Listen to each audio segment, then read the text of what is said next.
Good evening, my fellow travelers on Spaceship Earth. It is I. Oh, wait, let me do it again. It is I, and I am I. Coming to you live from Applewood Station, where it is a body 28 degrees outside. Today, my beloved friends, I wish to share with you the beginning of the battle of Jackson's slingshot. Hey there, Grant. How are you doing today?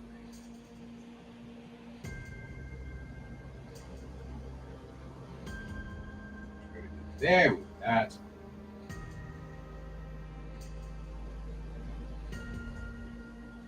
There we go.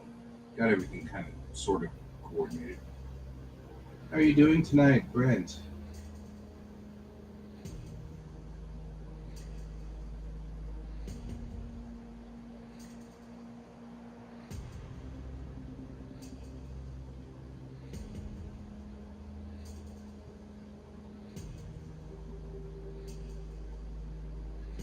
No, no, no, no. I pushed the wrong button over here.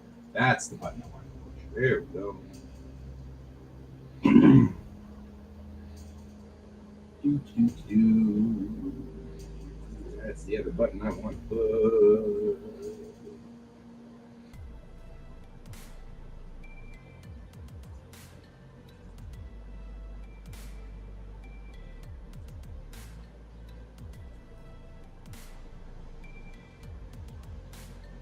Go get your mail and verb.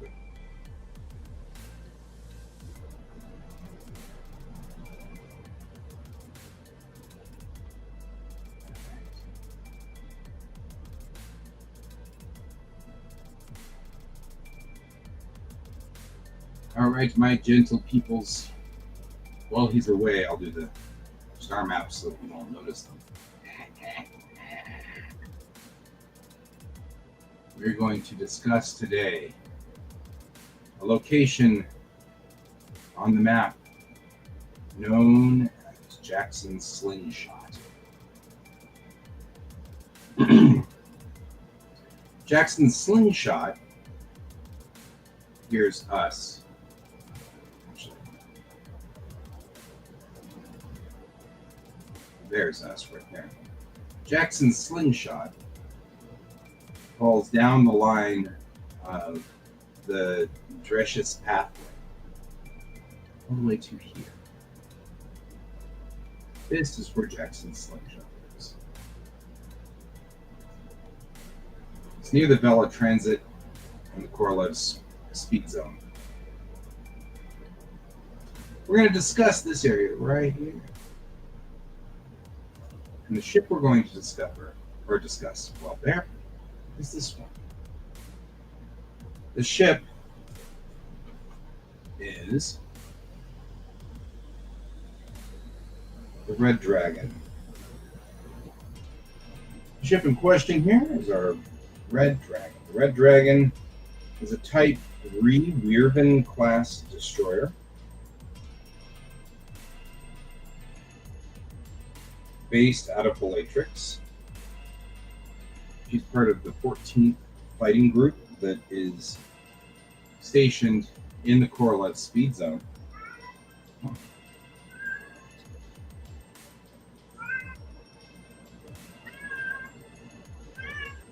Yep, you're a cat. You're a cat. You're still a cat.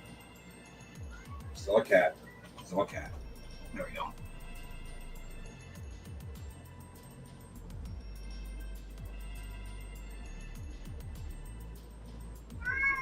Yep, still a cat. I would notice if you weren't a cat. Just saying, I noticed you're a cat. Noticed your cat. Noticed it. All right. Now I will read you the Battle of Jackson's Slingshot. Her thoughts floated, disjointed, so disjointed, like waking from a dream. But she was thinking, and that was a good thing. It meant her ship was slowing. She was about to make the transition from in space. She felt the ship slowly land around her, hallways, compartments, like butterflies lighting on her wings. Things were clearer now. She could feel the engines, alive, strong. Transition woman. The crew would be getting to their stations now. Their speed was below 1.4. It felt like her head clearing after a sickness. She had much clearer thoughts now. Yes, you do. You're George. He's talking a lot. I don't know why. Battle stations. She couldn't remember why just yet, but she knew that command was part of the protocol. The masers were coming to life, like swords extending beyond her fingertips. She could feel the targeting systems start to search the jeweled blackness around the ship. The speed was 1.1 now. Engines pulled back. We were almost at the star system's gravity line. A point in space known lovingly as the blender, where gravity is simply too complex to navigate further and in space.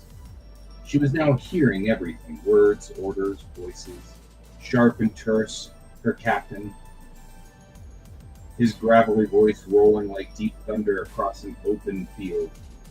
She could hear the questioning tone in the crew. Was she there yet? Was she aware enough to take over? Smiling. She was smiling, well, to herself anyway. Forming a body would take a little more time, but she was an old hand at this, so yes, she was ready. As a response, she ordered the ship's specifically designed gravity blade to uncouple itself from its sleeping berth under the keel. The blade complied, slowly, so very slowly. It began to rotate and fold out into place beneath the destroyer. Now she could see.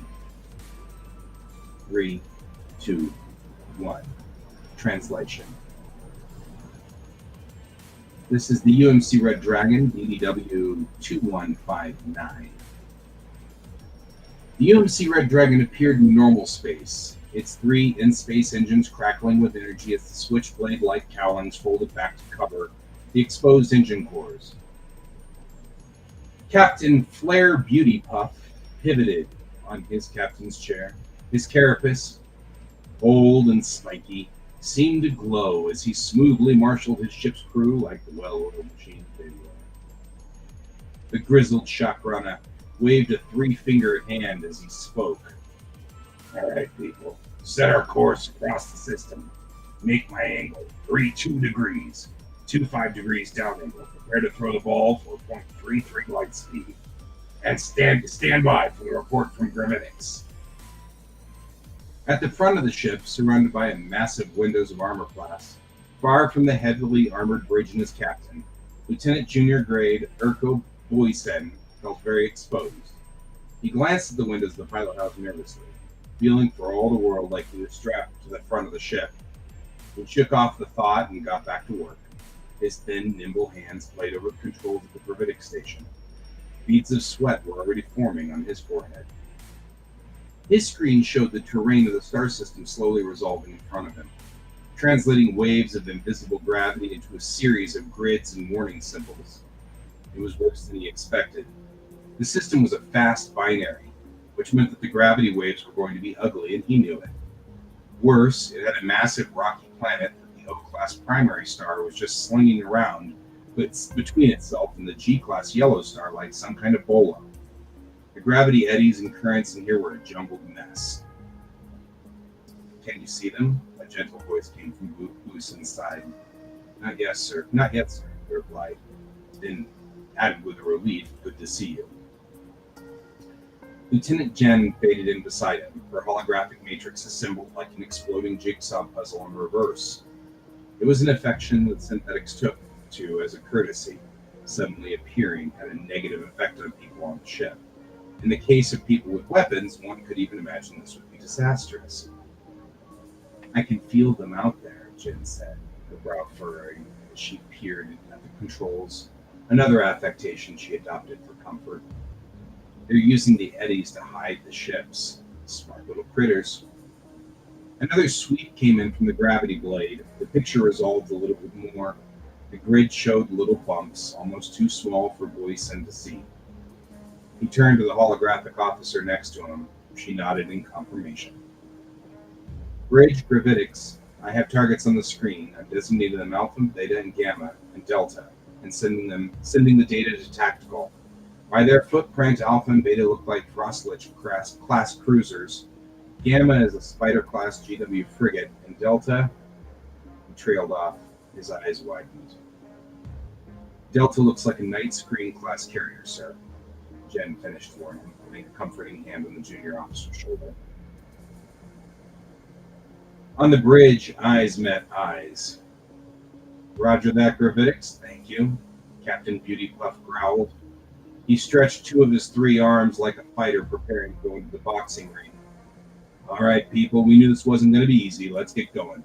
Weapons, set masers to their highest settings and prepare for missile and small vessel defense. Missile rooms 2, 3, and 4, weapons free. Missile room 1, we have special orders, so stand by. There was a pause, then he added gently, Helm, roll the ball. Just behind the pilot house lay the Red Dragon's massive gravity generator, a 5-meter wide blue-silver metal sphere which encased things that neither Newton, Einstein, or Hawking could have ever imagined. The fabric of space was being kneaded, worked. Entangled pairs of atoms were being ushered about like toys. At the edges of the Red Dragon's hammerhead bow, 2 gravity projectors traced a point in space ahead of the ship. The convergence squeezed time-space together, creating a ball of gravity, a gravity well. The ship began to fall into that well, which was building into an anomaly with the destructive potential of a black hole. However, since the projectors were mounted on the Dragon, the gravity well also moved forward in space. This clever trick created a ball of gravity that led the ship, not unlike a carrot in front of a donkey, through space. Because the ship was in constant freefall, no one would experience the crushing acceleration as the Red Dragon worked her way up to 30% of the speed of light in less than 40 seconds. The Red Dragon was on her way to join what was being called the Battle of Jackson's Slingshot. UMC Fashdal, CA-324. Captain Sandy Erickson rubbed at her eyes as the screens around the bridge flickered and flashed, translating the chaos of in-space into nothing more than random flickers and sparkles. Protocol meant that the ship entering a battle zone had to keep cameras on just in case split-second responses were needed in the initial seconds after translation. Many thought it was pretty, not Erickson though. To her, it was just the thing that kept her on a steady supply of aspirin.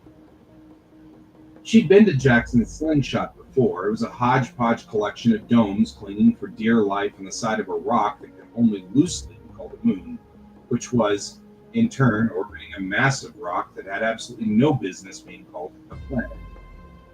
The big monster world was then being tossed about by 2 binary stars like a sailing ship in a hurricane. The people who lived there were certifiably crazy in Erickson's mind. Getting into the system in the best of times was a nightmare, but doing it at military speed, if she managed to get her fleet of 5 cruisers, 2 destroyer squadrons, a medical ship, and 2 fast combat support ships anywhere within 10 light minutes of each other, she would be genuinely shocked. She looked at the clock on her armrest. It was ticking down to translating out of in-space. It also marked how long it had been since the last time she took the little green pills for her headache. 3 hours. She went back to rubbing her eyes. The Red Dragon would have already translated into real space by now. She didn't envy Captain Beauty Puff. The old Sea Dog would already be steaming toward Point Bravo as planned. Whatever those bugs were in the system, it was likely nowhere near them. She had already tangled twice with the Weird. Once she'd spar with the Hellhound Corvette, a little-known star named Lyta, and once the Battle of Chaff. The last one was where the headache started. The Unity was more than willing to support captains as they worked their way through trauma, like one would see in battle. But that took time, and with the Weird, sometimes time is in shorter supply than good food in the mess. We're dropping below 1.5, sir, the young officer at the helm said, an ensign, newly commissioned. She was all vim and vigor, ready to fight to the death against the romanticized version of the Weird. Erickson nodded, giving her a sad smile. Whatever vision lived in the girl's head would be replaced by reality very soon. Real war turns dreams into nightmares. Poor kid. Semi-ship to status 1, sound general quarters, Erickson said gently. The boatswain whistle sang its shrill phrase through the office, followed by the officer of the deck yelling, General quarters, all hands man your stations, over the PA. All throughout the Fashdal, components were sealing, crews were preparing for battle. It was always difficult setting a ship for battle in space. Society had grown very reliant on computer assistance, and in space, computers were as useless as an extra toe. Captain Erickson pinched the collar of her uniform together, activating the SAR system that would save her life in the event of explosive decompression. Her voice was muffled by the nearly invisible shield that popped into place around her head. Mazers to Point Defense Missile Room standby for deployment. The bugs will have seen our advanced group by now and will be on the move. Let's be ready to get in the fray as soon as we hit the blender. Commander Burath launched onto the bridge. It was clear that her first officer was struggling to hold his humanoid form, but the Nazor was giving him his best shot. Erickson thought he might have one or two extra stripes appearing on his uniform, and the colors seemed to fade a little as the photophores on his skin struggled to conform to the Unity military uniform code. She'd forgive him. Certainly in space is hard for the Nazor. She was painfully aware that he was in a sort of pain that eclipsed her little headache. Clearly, Burath knew they might be in combat right out of the gate, so he opted to bypass the normal wake-up procedure and risk the short, uncomfortable trip to the bridge so he could be at his post when translation occurred.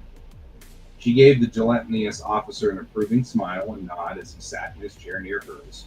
He returned the nod, though one of his black pads that acted as eyes took a moment to return to an upright position, like that of the lazy ear of a dog.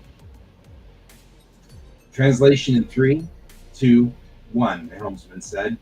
There was a visible shift in the lighting of the bridge as the psychedelic light show suddenly resolved into a curtain of inky black darkness dotted with brilliant glitter, and just the hint of the reddish hydrogen cloud that surrounded the area. Computers now free of the oppression of in-space began serving up information.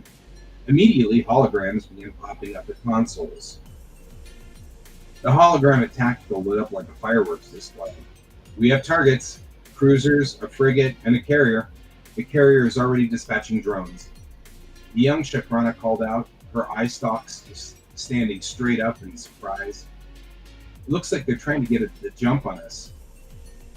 The destroyers Wirvin, Worm, and Firestarter are already engaging. They've translated into the system 6 light minutes closer to the star. I was worried about that, Erickson mumbled. Then, helm, razzle dazzle, make my angle 41 degrees, 25 degrees down angle. Throw the ball for 0.20 light.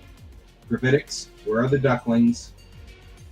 I have the AMC Astris on the scope, sir, but I can't see the Ignis. The voice in the comms called back. Erickson gritted her teeth.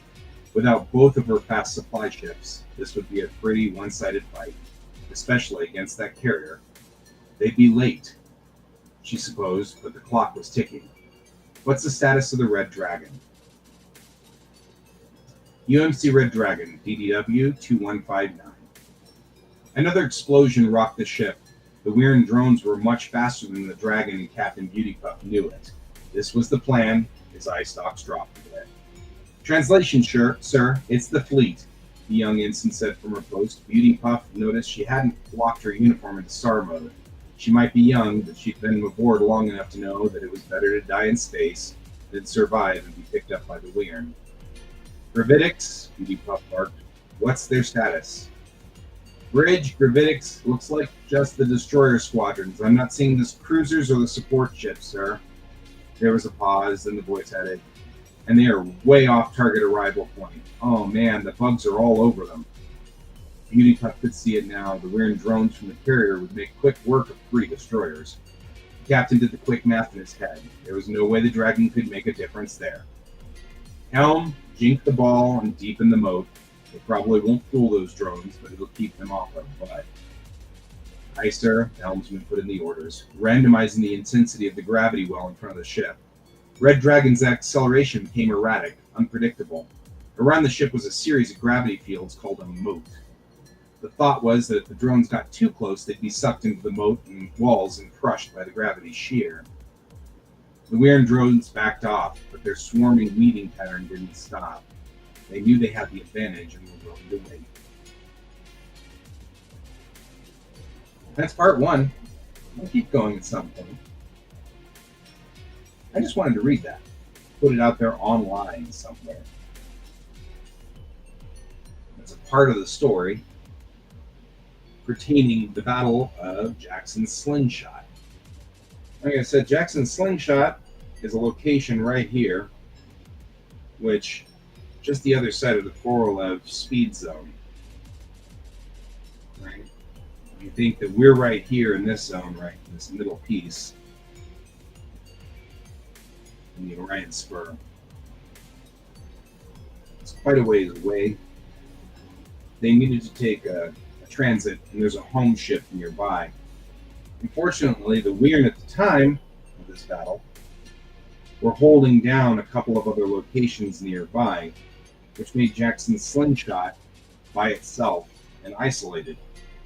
The home ship was holding down part of that battle in another location, couldn't afford to defend Jackson's Slingshot. So they dispatched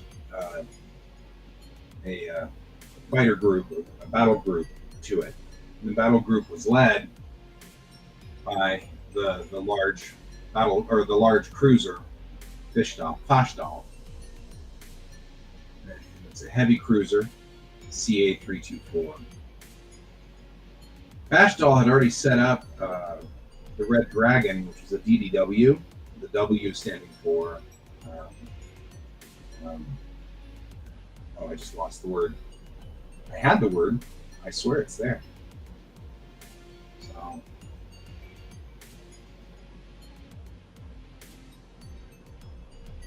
oh, come on. I can't think of it. It's the W in AWACS. It's anti-warfare. But it's an anti-warfare destroyer. So that ship is in the lead. The other ships that are involved in the Battle of the Jackson's Slingshot are the Weirvin, the Worm, and one other name. We can get back through and see where she is.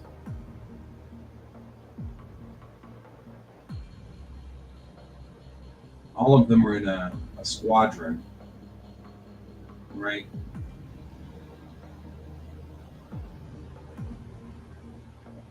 Because there was a couple of ships in this complete group. So the Astris is a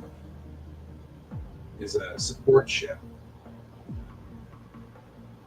The Astris is, and the Astris and the Ignis are both support ships, so they're there to back up the battle group.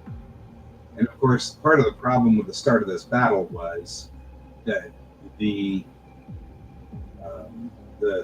destroyer squadron jumped into the system closer to the star than they intended to, and unfortunately closer to the front line as well, which put them behind the support ships, or put them way ahead of the support ships rather. Put them way ahead of the support ships. Firestarter. The Firestarter was the other one. That's DD-4322.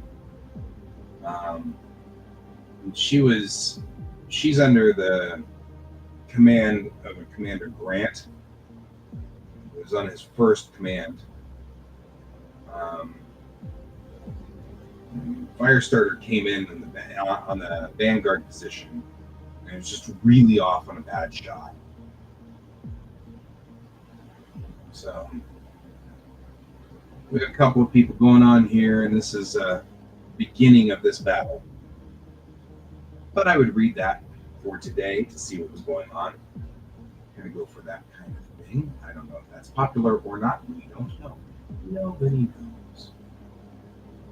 So there you go. Bringing us back around, we've got 4 of these guys engaged. This is the Weirvin class destroyer. She's type 3. So, all right. There you go.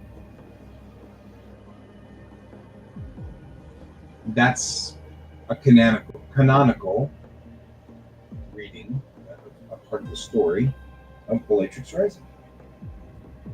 The Battle of Jackson's Slingshot.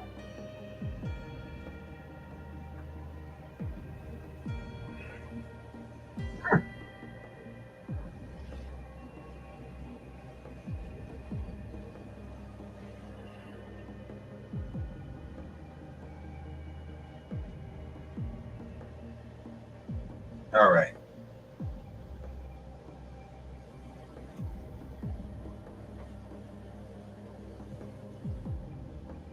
Herkerberg. I'm trying to figure out what we're doing here. All right. As promised, I am going to do a few exercises every night. Try to keep myself from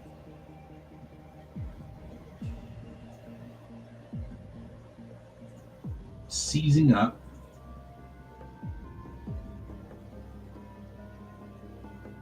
So, first thing we're going to do is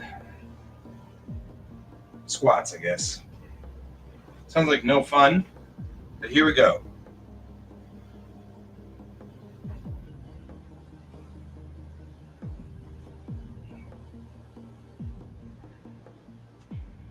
Alrighty. Let's do squats like we don't want to because we really don't.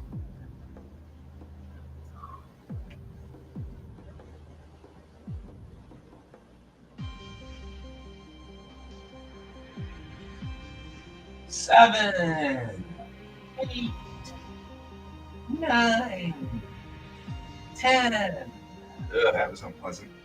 Who likes doing squats? I don't like doing squats.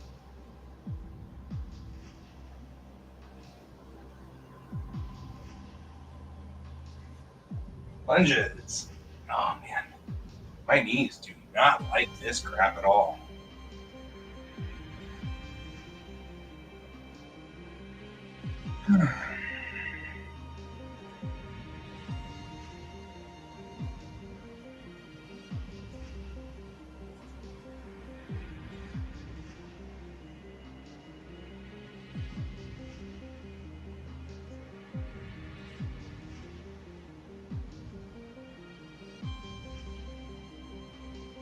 All right.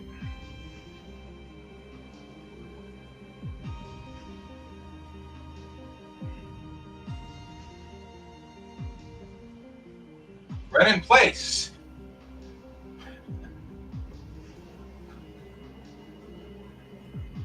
Good, good, good. We'll do some strikes.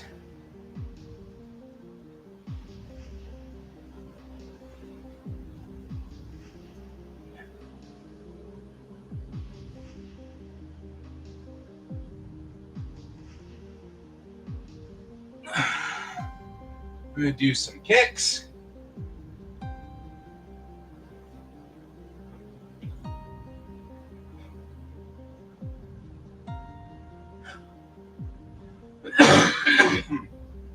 All right. Good. Trying to do better. Trying to do better, guys.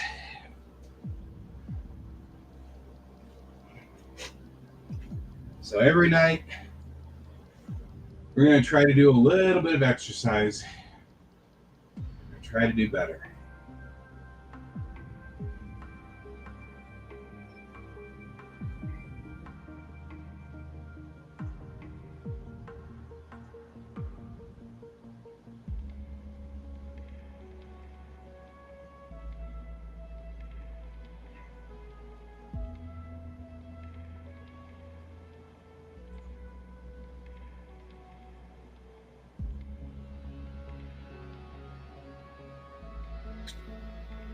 All right.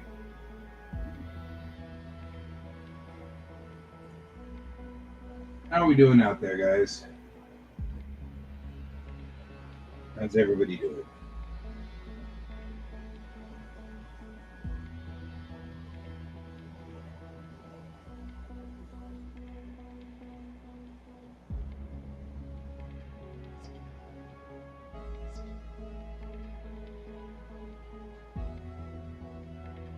Not sure how to read that one. All right.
All right. I'm going to be back in a moment.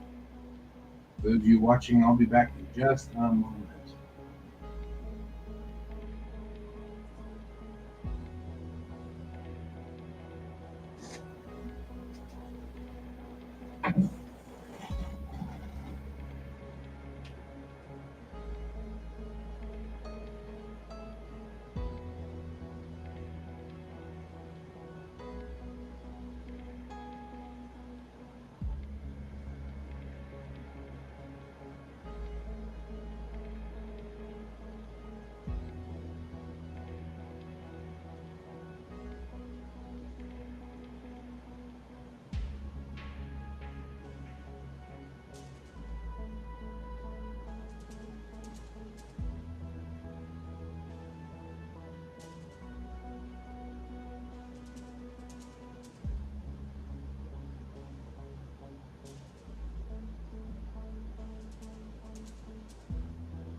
All right.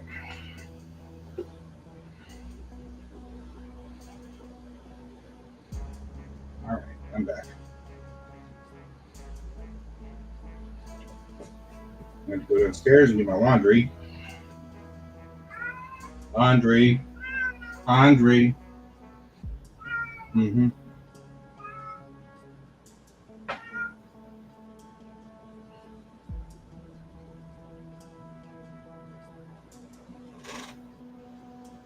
A lot of trotting. Mm-hmm.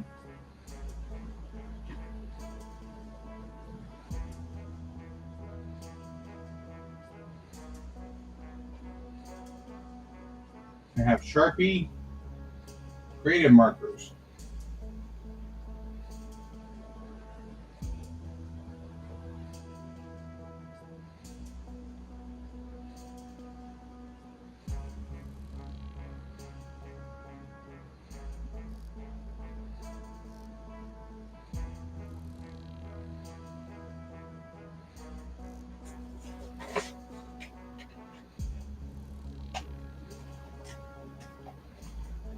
Hey, Ray.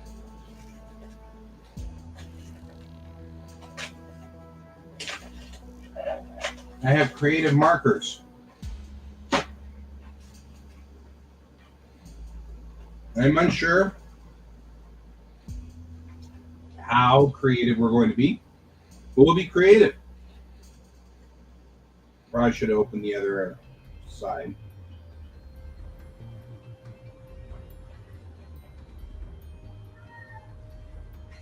Let's see. And I have a very interesting book that I bought, which has black pages.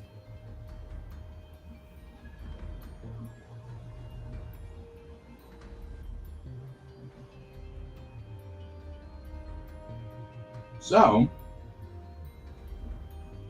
the thought here is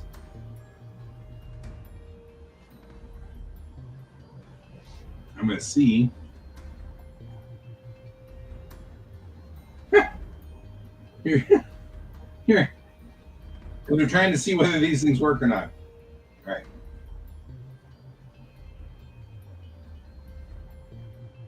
Let's see. We got black pages. We have markers.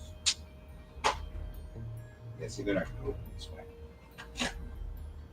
I was afraid that would happen. All right. I'll do this the old-fashioned way. Now, let's see what that. And green Sharpie. Oh, not bad.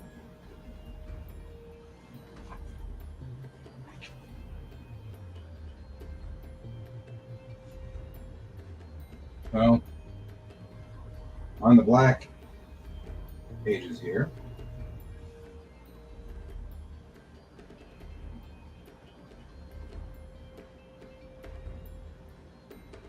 you revealed election fraud yourself? That sounds terrifying.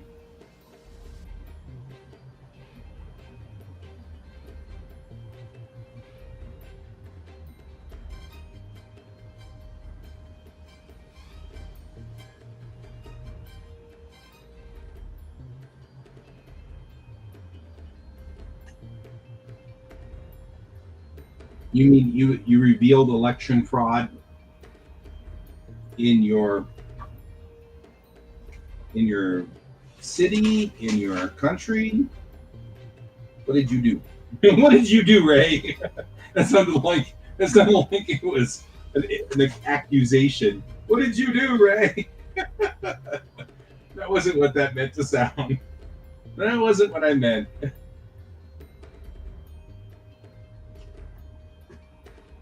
All right.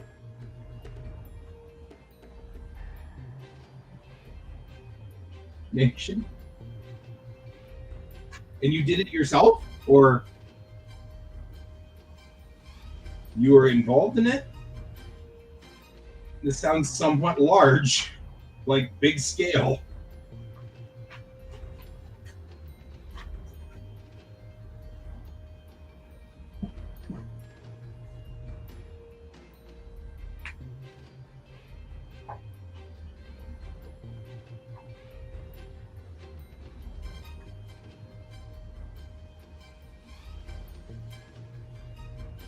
Am I going to see your name in the news now?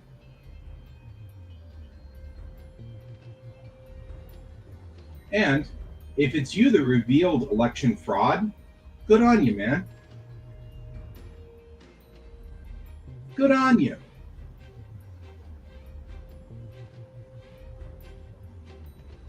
If elections can't be fair, then there's no point in doing them, and you might as well just have a dictatorship. So good on you. Save the election.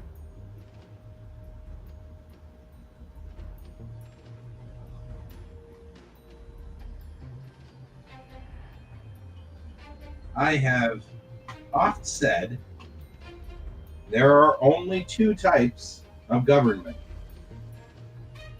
You either have dictatorship or democracy. There's nothing in between.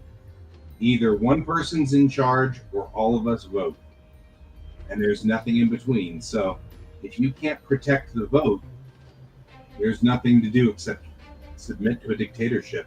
Who wants to do that? I don't want to do that. I don't want you to do it.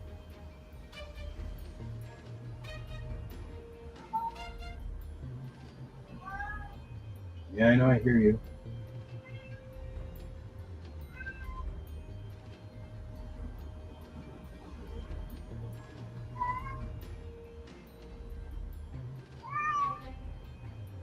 I know, I hear you.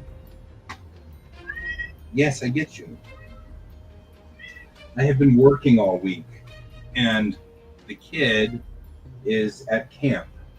So George is completely freaking out because there's never anybody there.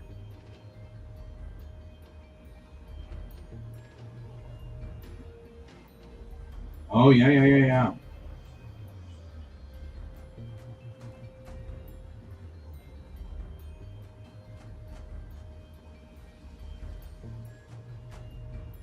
Were you spamming them about a political person, like the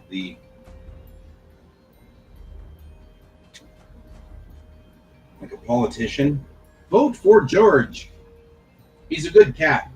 George is a good cat.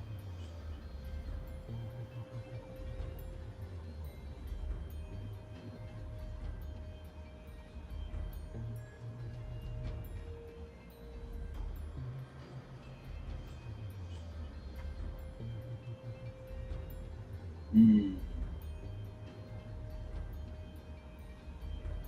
Yeah, I was gonna say that'll probably get you booted out of school. But for a good cause, my friend, for a good cause, you'll go to another school, it'll be fine. Save democracy.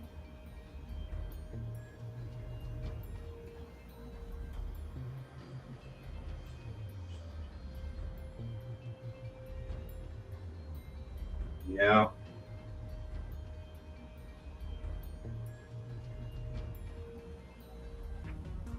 Ooh. Well, I don't know what your real name is, and now I really don't want to know what your real name is because I don't want you to incriminate yourself. So,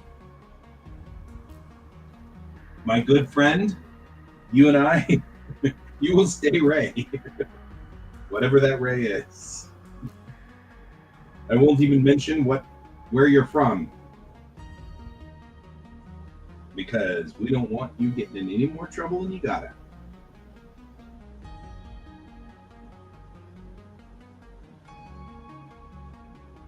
You protected democracy. That's a noble thing.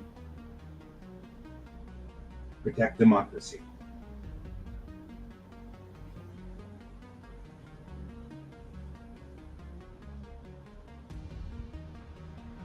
You're still my buddy. You'll always be my buddy.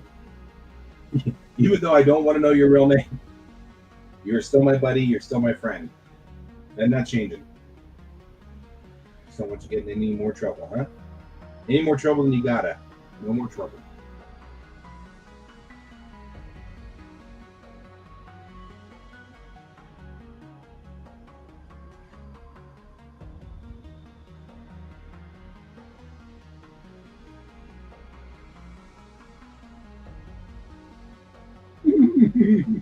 You're smoking like a freight train.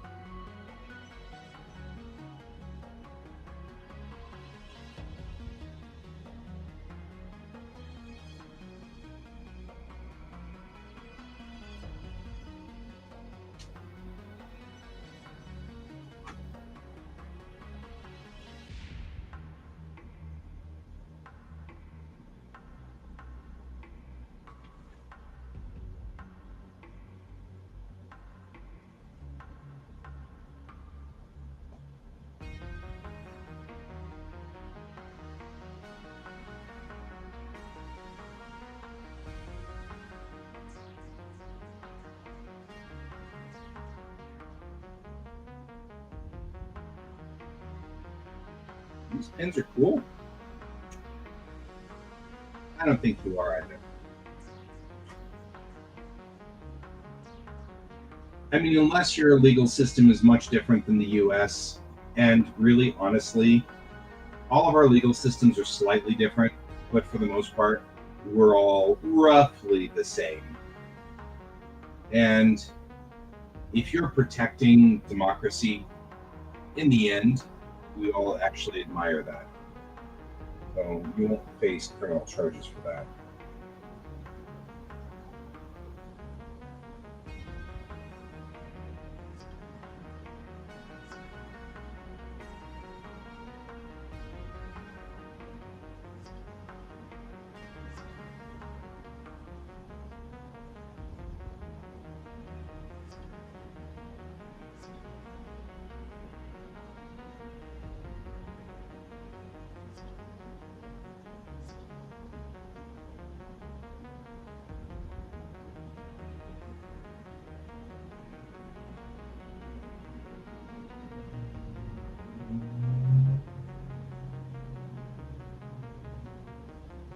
Still did good, my friend. You still did good. These are not bad.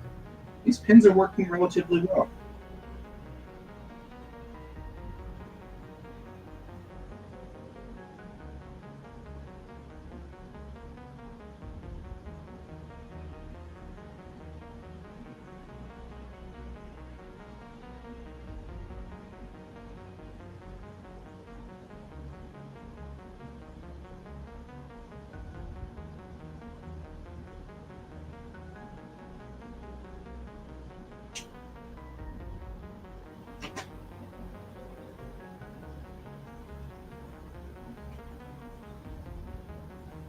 Yeah, that is pretty intense.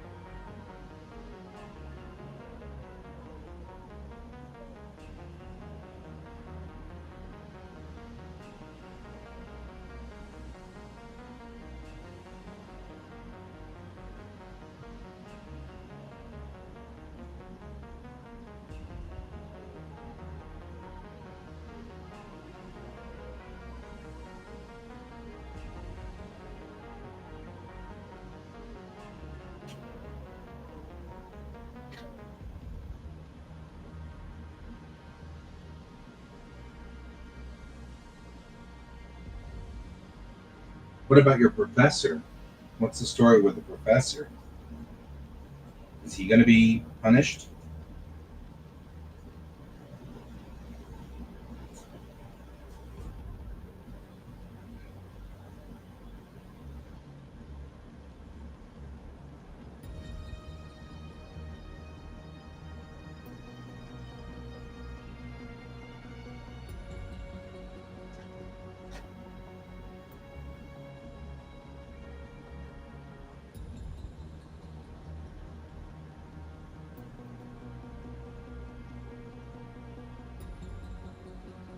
I'm just curious.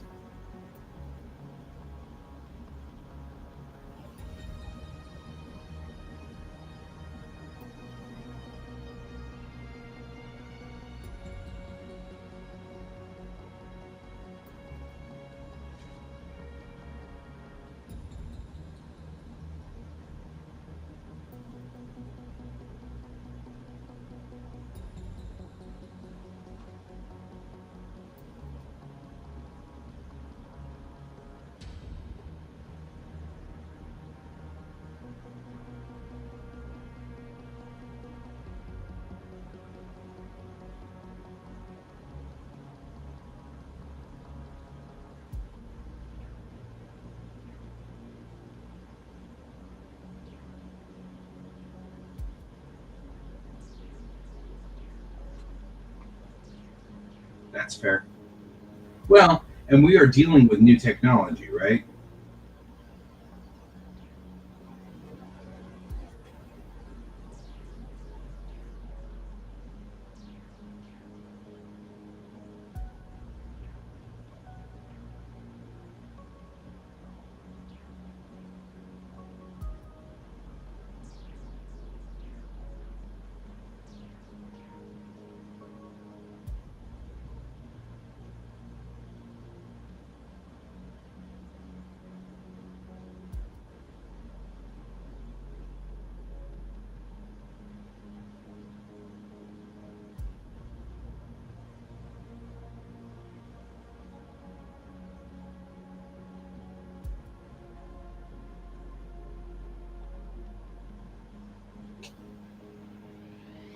Yeah.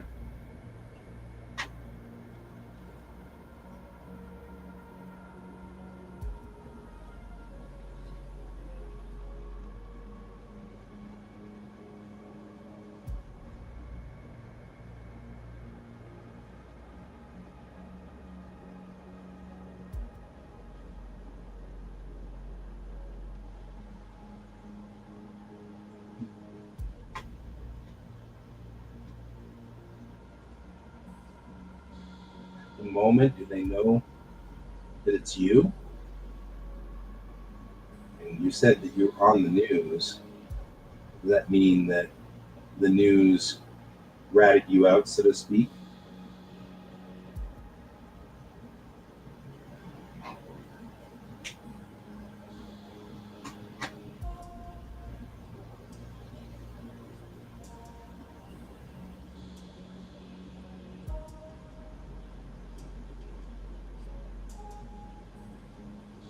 Okay, good.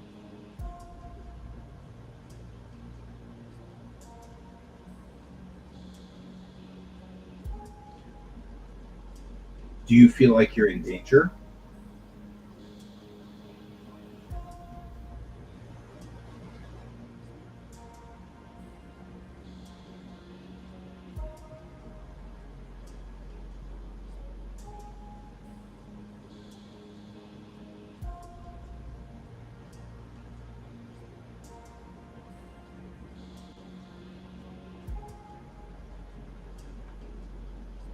Okay, that's important. If you think you're in danger, get help. I am unfortunately too far away to help you, but I'd help you if I could.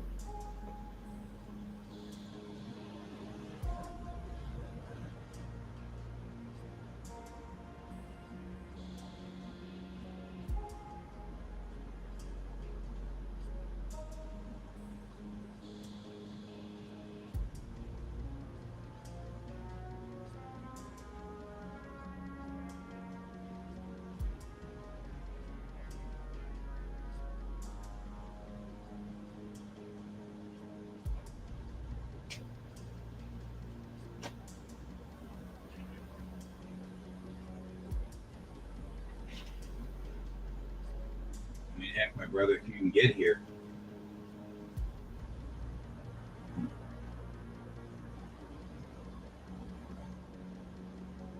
you can get here. I got a spare bedroom.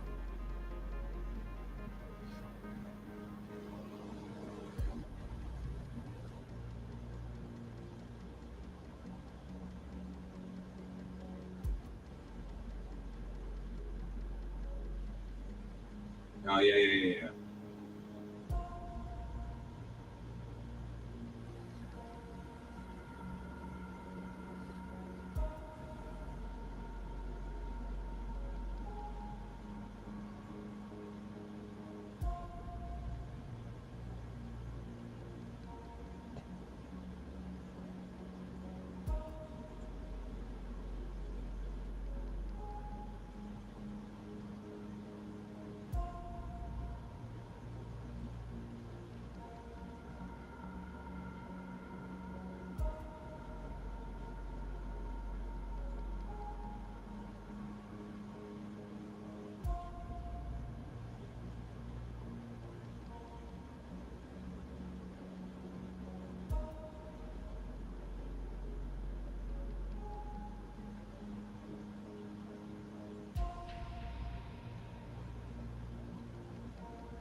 These pins are great. They write well ish. They're big and fat, so it means I've got to use a lot of room to write. But I get a lot of really cool color out of it. It looks really nice. It does look nice, so that's at least a plus.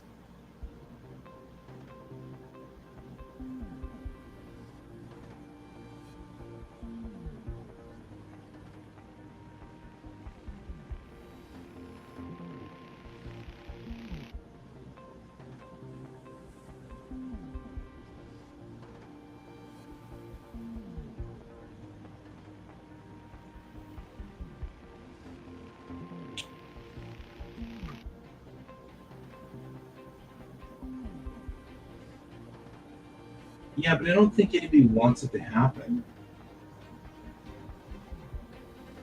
You know what I mean? Like I said, democracy has to be protected. If we don't protect our democracy, we have a dictatorship. We can't afford to let the democracy fail. So I think when we finally find a smoking gun, if you will, an actual thing, I feel like we want to make a deal of it. You know,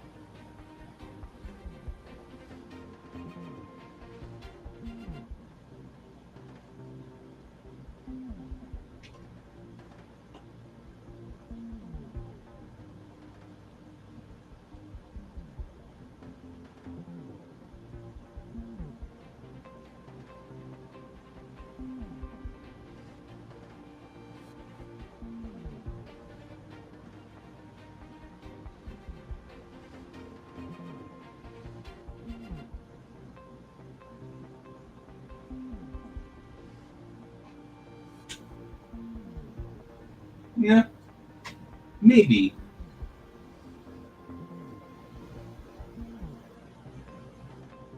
I mean,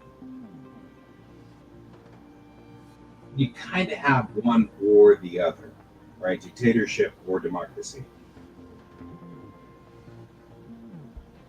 And yeah, I mean, we could argue that we live under various forms of dictatorship, either by the rule of the government or something of that sort. But, and I mean, I think that right now, uh, America that doesn't live well under its representational democracy, I think a direct democracy would be better. But yeah, and I think that if we don't have democracy, we should fight for democracy until we have democracy. You know what I mean? Like we should continue to do it. And not all of us are capable or willing to pull out the spears and start poking at people. But I think that little steps to protect the democracy are critical. So no matter what happens, I'm proud of you for what you did. I think that was a good move. Good, solid move. You protected a higher concept. You know, the one thing that keeps us humans from really getting ridiculous, I guess. So,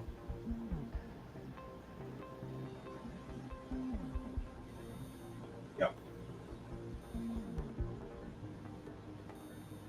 And I know that you're like, everyone lives under the dictatorship. And I'm like, Ray, you've been on my stream long enough to know that I am probably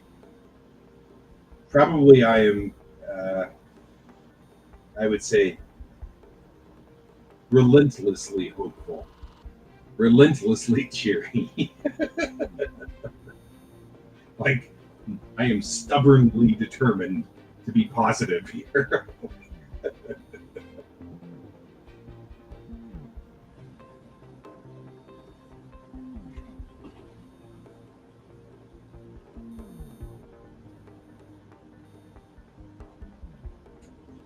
I was just writing down notes of things that I've been thinking about. And I've been thinking about personal justice, right? And how entitlement settles in on all of us, and we start to feel like we are owed things.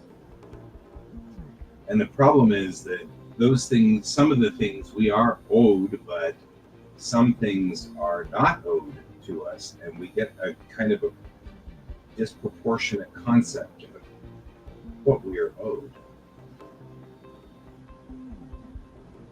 And it's interesting you would talk about this, because now I'm feeling like you're not ruining my vibe. Bro, you can't ruin my vibe. I am relentlessly optimistic.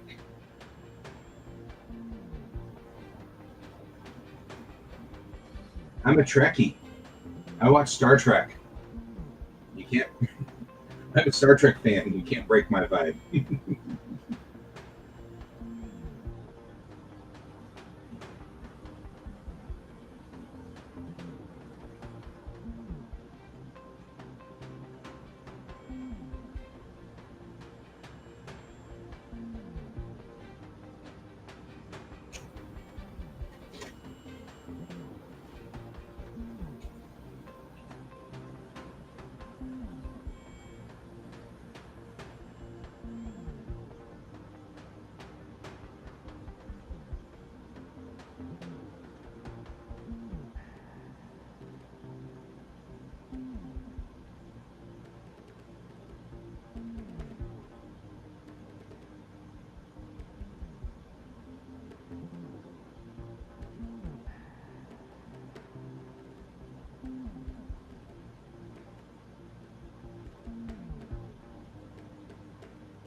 But since you brought it up, these are all my thoughts in here, and I'm trying to write all of these thoughts and remind me of, or to remind myself to not forget stuff.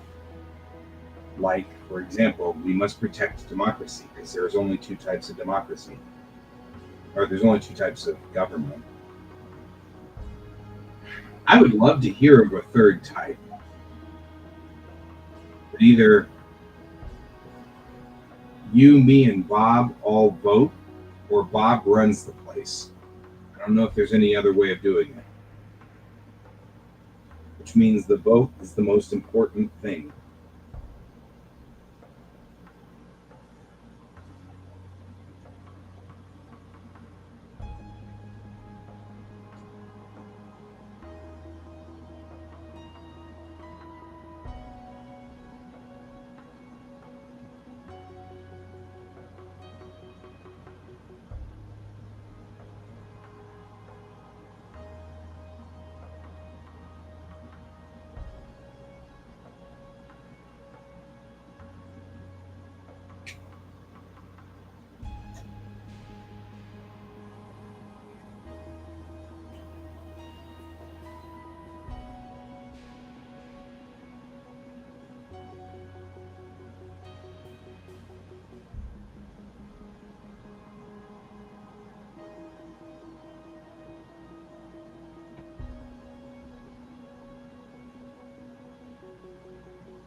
Right? At least I guess I'm not going to get paid for that.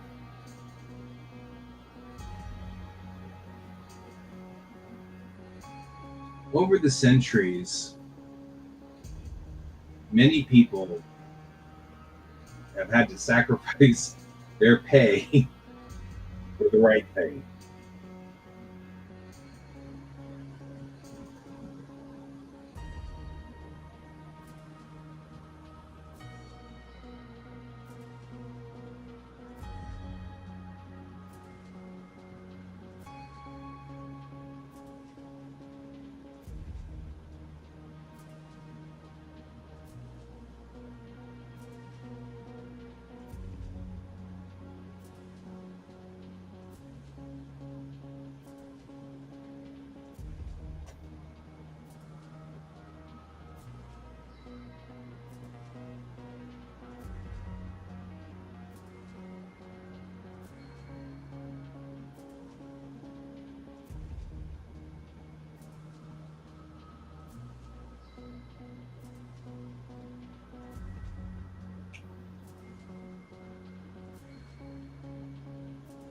That's pretty rough, though.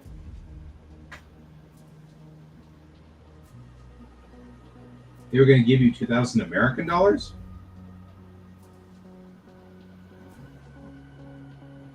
That seems weird.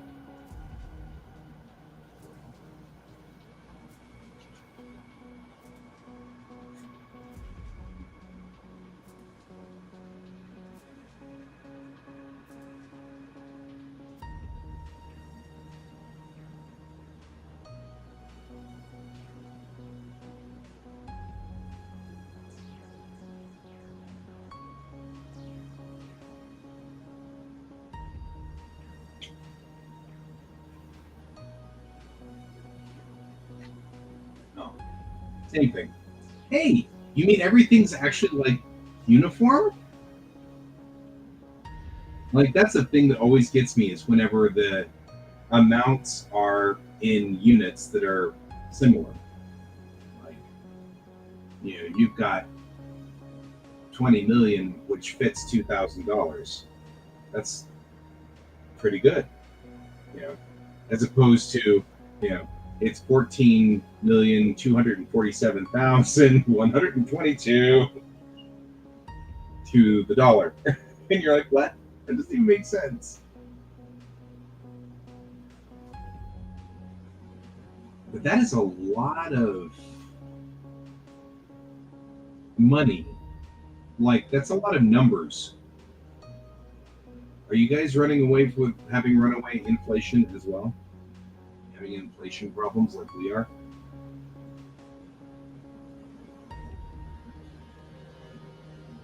When the numbers get that high, I always start to wonder about the countries that are doing that. You go get a loaf of bread and it costs $5,000. You're like, for one loaf of bread, because the numbers keep shifting up one unit.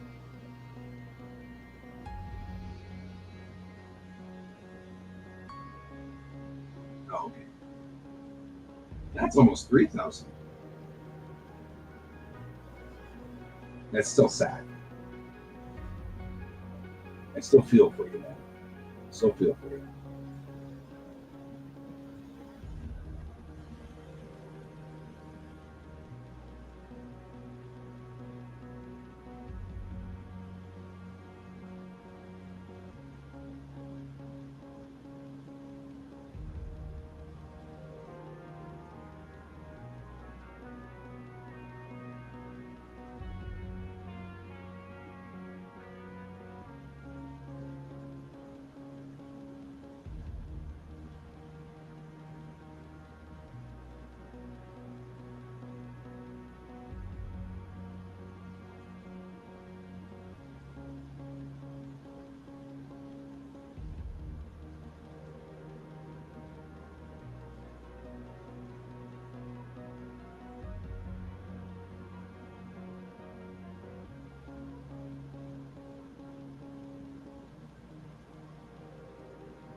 Voting is a human right. It should be protected as such.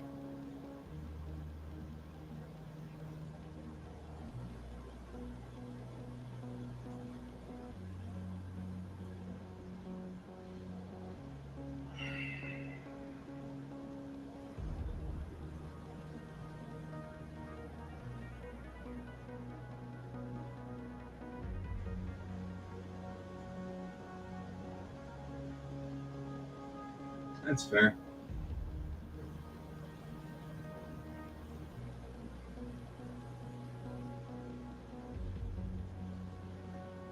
You sound like you're a resource, right? A valuable resource to people. Make sure you take care of that. Protect it. Don't let people use you.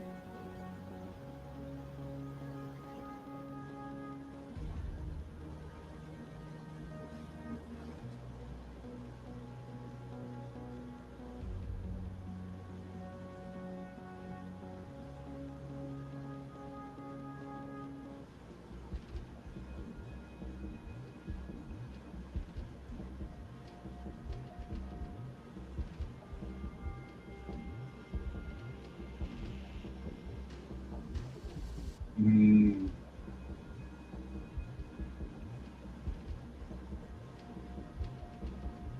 you mean like golden eagles, bald eagles, sort of things?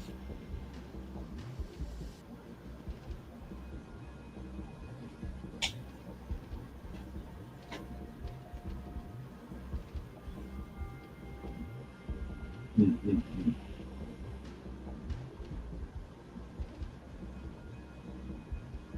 That's gotcha.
Right. I follow that.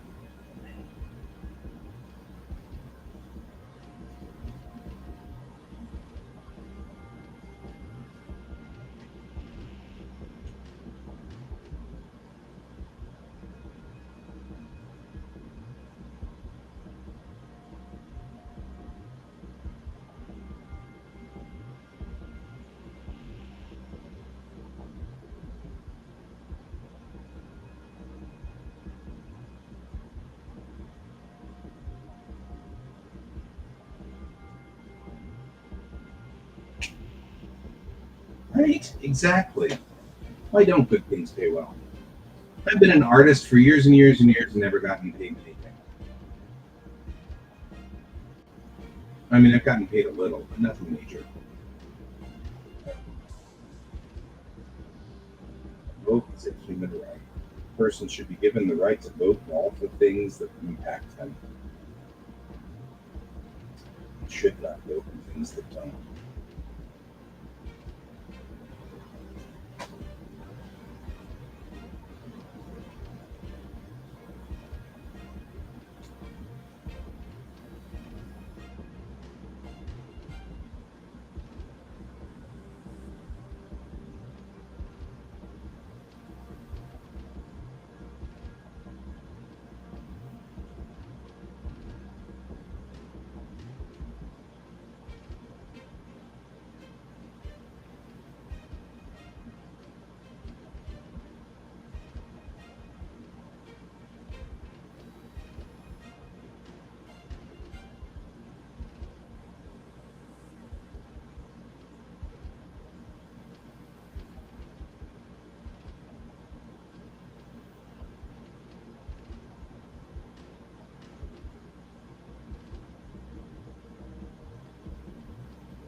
All right, my friend.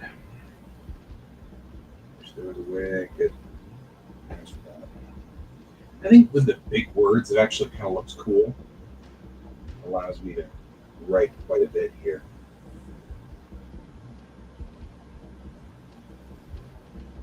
And these do work, although I feel like the gel pens allowed me to write thinner.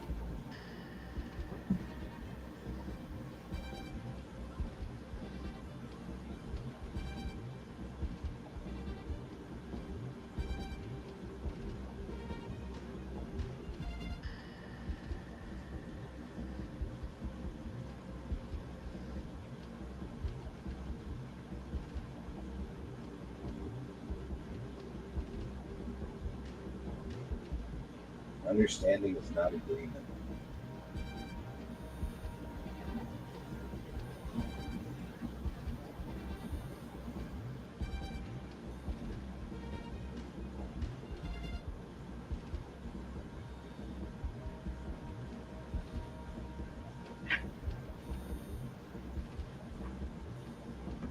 I don't know.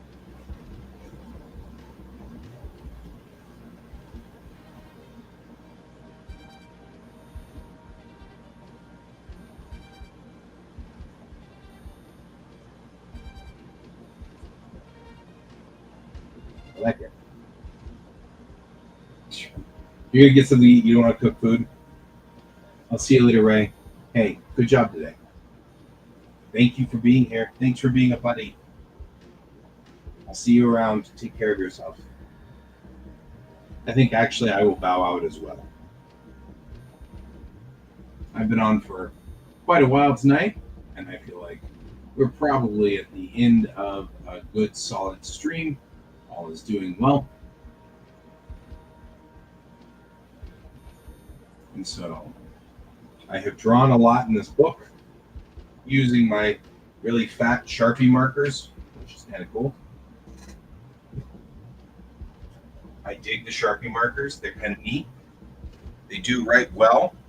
Where's plus? However, I think I am ready to go to bed. So,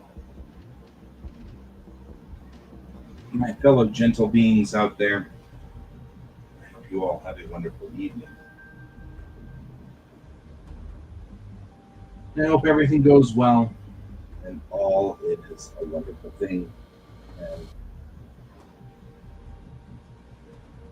when all comes down to the end, I hope you have a good weekend. Keep your eyes on the stars. Goodbye, all.